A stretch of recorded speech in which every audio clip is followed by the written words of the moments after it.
చాలా మంది మహిళలు ఇంటి పట్టునే ఉంటూ ఎలాంటి వ్యాపారం చేయాలి, ఎలాంటి పని చేయాలి అంటూ ఆలోచిస్తూ ఉంటారు. ఇక కొంతమంది మహిళలు ఎంత చదువుకున్నా వారి ఇంట్లో వాళ్ళు బయట ఆఫీస్కి పంపించడానికి ఒప్పుకోరు. జాబ్ చేసే ఆడవాళ్లను కొంతమంది కుటుంబాలు జాబ్ మానేసి ఇంట్లో కూర్చోమని చెబుతారు. అయితే అలా ఇంట్లో కూర్చొని మహిళలు చాలా మంది ఇంట్లో నుండే ఏదైనా బిజినెస్ స్టార్ట్ చేయాలని చూస్తూ ఉంటారు. అయితే అలాంటి వారికి ఇది ఒక సువర్ణ అవకాశం లాంటిది. ఎవరు ఎన్ని చెప్పినా సరే మహిళలకు ఫ్యాషన్ ఎక్కువైంది అనేది వాస్తవం. ప్రతి చిన్న విషయంలో కూడా వాళ్ళు నేడు ఫ్యాషన్ చూస్తున్నారు.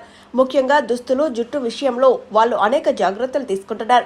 సింపుల్గా ఉన్నామనిపిస్తూనే సరికొత్తగా కనపడే విధంగా ప్రయత్నాలు చేస్తూ ఆకట్టుకుంటున్నారు. పెళ్లిళ్ళు, చిన్న చిన్న ఫంక్షన్ల మీద ఎక్కువగా దృష్టి పెట్టి దుస్తులను కుట్టిస్తున్నారు.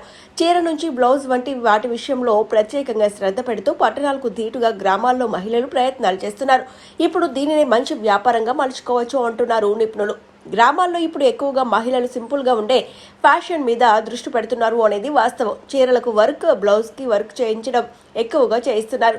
ఇందుకోసం వాళ్ళు పట్టణాల మీద ఆధారపడుతున్నారు. ఉదాహరణకు వరంగల్కి 10 కిలోమీటర్ల దూరంలో ఉన్న గ్రామం అయితే వాళ్ళు వరంగల్ వెళ్లి చేయించుకునే ప్రయత్నం చేస్తున్నారు. కాబట్టి మీరే గ్రామంలో ఒక మిషన్ పెడితే నిపుణులను నియమించుకుని కుట్టిస్తే మంచి లాభాలు ఉంటాయని అంటున్నారు. ఉదాహరణకు ఒక బ్లౌజ్ కుట్టినందుకు 200 రూపాయలు తీసుకుంటే కుట్టిన వ్యక్తికి అందులో నుంచి 30 నుంచి 40% ఇస్తూ మిగిలింది మీరు తీసుకుంటే మంచి లాభాలు ఉంటాయని అంటున్నారు. ఇక మీరు వర్క్ విషయంలో క్వాలిటీ చూపిస్తే నోటి ప్రచారం వేగంగా జరిగి మీ వ్యాపారం దూసుకుపోతుందని అంటున్నారు. చాలా మంది ఒక్కో మర్గం వర్క్ బ్లౌజ్కి 3 నుంచి 4 వేల పైనే ఖర్చు చేస్తున్నారు. కాబట్టి మీరు గ్రామాల్లోనే ఈ వర్క్ మొదలెడితే మంచి వృద్ధి ఉంటుందని సూచిస్తున్నారు. గ్రామాల్లో ఎక్కువగా ఖాళీగా ఉండే అమ్మాయిలు కనబడుతూ ఉంటారు. వారికి ప్రత్యేక శిక్షణ ఇప్పించి ఇలాంటి వ్యాపారాలు మొదలెడితే వారికి కూడా ఉపాధి ఉన్నట్టు ఉంటుందని అభిప్రాయపడుతున్నారు.